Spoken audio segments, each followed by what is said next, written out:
घडूनच हे सगळं घडत असतं.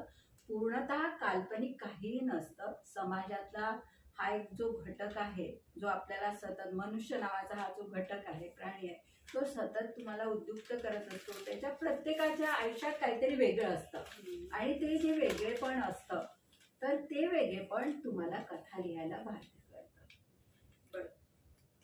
शोधू कशी किनारा, स्वयंसिद्धा, कर्मयोगी या सामाजिक कादंबऱ्या तर तुम्ही लिहिल्याच. त्यातलीच पुढची कादंबरी म्हणजे मी निर्दोष आहे.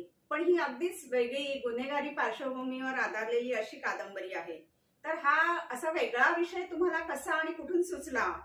त्यातला जो नायक आहे जीवन, त्यातले तुरुंग अधीक्षक जे आहेत भानुप्रसाद राणे, रिटायर्ड सीबीआय अधिकारी अनुराग दातार, ही पात्र इतकी जिवंत वाटतात की नक्कीच ती तुम्ही कुठेतरी प्रत्यक्ष पाहिली आहेत की काय असं वाटतं. तर त्याबद्दल आम्हाला थोडक्यात सांगा. ऍक्च्युअल काय आहे की जेव्हा आपण लिहित असतो तर नेहमी म्हणजे लेखकाची एक इच्छा असते की प्रत्येक कथा ही दुसऱ्या कथेपासून वेगळी असावी किंवा प्रत्येक कादंबरी ही दुसऱ्या कादंबरीपासून वेगळी असली पाहिजे. आणि मग त्या दृष्टीने तुमचा प्रवास चालू असतो की नाही मला काहीतरी वेगळं हवं आहे. तर असंच एक दिवस पेपरमध्येच मी वाचताना मला एका जेलरचं आत्मवृत्त थोडंसं मी वाचलं. तर त्यांनी असं लिहिलं होतं की त्याच्या आयुष्यात जेलरचा जो काळ होता त्या आयुष्यात त्याला जवळपास 75 लोकांना फाशी झालेलं त्यांनी बघितलं होतं. पण त्यातली एक व्यक्ती मात्र निर्दोष आहे असं त्याला सारखं वाटत होतं. आणि मग त्याला असं वाटलं की ही व्यक्ती सुटली पाहिजे, पण सगळे साक्षी पुरावे त्याच्या विरोधात होते. त्याच्यामुळे मग त्याला तो करू काहीच शकत होता. पण ही जी तगमग आहे त्याच्या मनातली, ही जी तगमग राहिली आयुष्यभर राहिली त्याच्या मनात की आपण हे करू शकलो नाही, तर ही तगमग कुठेतरी कादंबरी रूपाने निर्माण झाली. असं ते खूप सुंदर.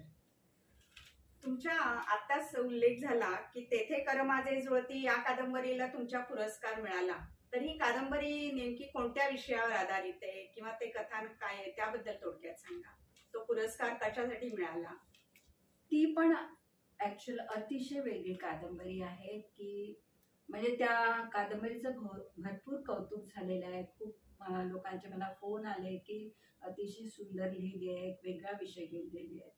तर टाइम्स ऑफ इंडियामध्ये एका वर्षी त्यांनी जवळपास 6 ते 7 सामाजिक पुरस्कार दिले होते. आणि ते सामाजिक पुरस्कार प्रत्येक क्षेत्रात त्यांनी केलेल्या कार्याचा तो गौरव होता. आणि ह्या सगळ्या व्यक्तींनी काय केलं होतं की समाजासाठी जे देणं लागतं माणसाचं, ते देणं देताना काय काय म्हणजे इतकं काय म्हणतात, अनाथांसाठी, वृद्धांसाठी. इव्हन एकाने तसं केलं होतं की अपघात जिथे होतात तिथे एक अशी यंत्रणा बसवायची की तुम्हाला ताबडतोब कळलं पाहिजे की हा अपघात तिथे झालाय आणि तुम्हाला ताबडतोब त्याची मदत मिळेल. असे बरेच लोक होते ज्यांना हा पुरस्कार मिळाला होता. वकील होता, डॉक्टर होता, असे भरपूर. आणि मग माझ्या मनात एक हे निर्माण झालं की असं आपणही काहीतरी लिहू शकतो. आणि मग त्याच्यातून मी असे वेगवेगळे पात्र घेतले ज्यांनी फक्त समाजासाठी कार्य केलं. आणि कार्य करताना त्यांनी सगळं आजूबाजूचं जग त्यांना कसं त्रास दिला, कसं हे केलं, तरी त्याच्यातनं ते कसे वर आले, हे सगळं असं या कादंबरीत एका म्हणजे संस्थेच्या पुरस्कार वितरण सोहळ्यातून सुरुवात केली आहे मी इथून. अरे वा, हा त्यांनी अशा रीतीने ते केलेलं आहे.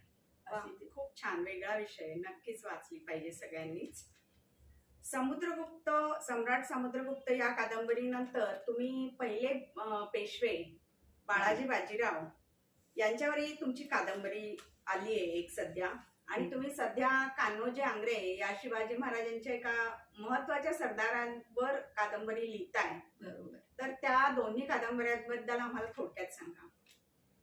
ऍक्च्युअल काय झालंय की मी सम्राट समुद्रगुप्त हा अर्वाचीन कालखंडातला, महाराणी पद्मिनी ही मध्ययुगीन कालखंडातील, आणि मग आता उरला होता आधुनिक कालखंड इतिहासाचा. तर आधुनिक इतिहासाच्या कालखंडातलं एखादं व्यक्तिमत्व मला हवं होतं. आणि मग मी त्या दृष्टीने बाळाजी विश्वनाथांचा अभ्यास केला. आणि तो अभ्यास करताना मला जाणवलं की ही व्यक्ती अतिशय म्हणजे तिचं वर्णन करू शकत नाही, असे अफाट गुण तिच्यात आहेत. या सगळ्या अफाट गुणांना आपण एकत्र करून जर ही कादंबरी लिहिली तर ती निश्चितच एक अतिशय समर्थ कादंबरी होऊ शकते. कारण बाळाजी विश्वनाथ हा पहिला पेशवा जो ज्यांनी इतिहासाचा म्हणजे पेशवेपदाचा पायंडा घातला आहे, जो पुढे 125 वर्षापर्यंत चाललेला आहे. म्हणजे पुढचा पेशवे हा पूर्ण त्याच घराण्यातला आहे, भट घराण्यातला. बरोबर. तर तो पुढे 125 वर्षापर्यंत त्यांचाच दबदबा राहिला आहे या पूर्ण आपल्या मराठा साम्राज्यावर. तर ह्या व्यक्तिमत्वाने फक्त केवळ 8 वर्षच असा विचार केला तर 8 वर्ष त्यांनी कारकीर्द आहे त्यांची. पण त्यांनी जी सुरुवात केलेली आहे ती जर तुम्ही बघितली तर तुम्हाला प्रत्येक क्षणी वाटेल की ही व्यक्ती किती आणि काय काय करू शकते, हिचा प्रत्येक सहभाग किती महत्वाचा आहे. आणि म्हणून मला ती आवडली, ते कॅरेक्टर आवडलं, ते व्यक्तिमत्व आवडलं.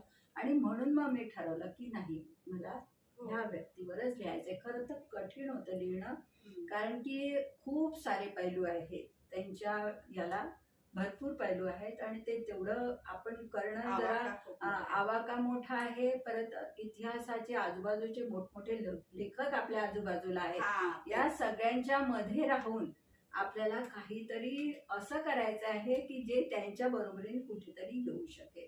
आणि मी तो प्रयत्न केला आहे. कारण त्याच्यावर आधी पण खूप जणांनी लिहिलेलं आहे आणि पण कादंबरी त्याच्यातनं वेगळी असायला पाहिजे. आणि काय प्रश्न तसा बरोबर आहे. बाळाजी विश्वनाथांवर भरपूर लोकांनी लिहिलंय. माझ्याकडे चिंचणीकरांची कादंबरी आहे, त्यांनी लिहिलंय. पण त्यांची आणि माझी कादंबरी पूर्णतः वेगवेगळी आहे. त्याचं कारण एकच असतं, प्रत्येकाचा घटनाक्रम, प्रत्येकाची लेखन शैली, प्रत्येकाने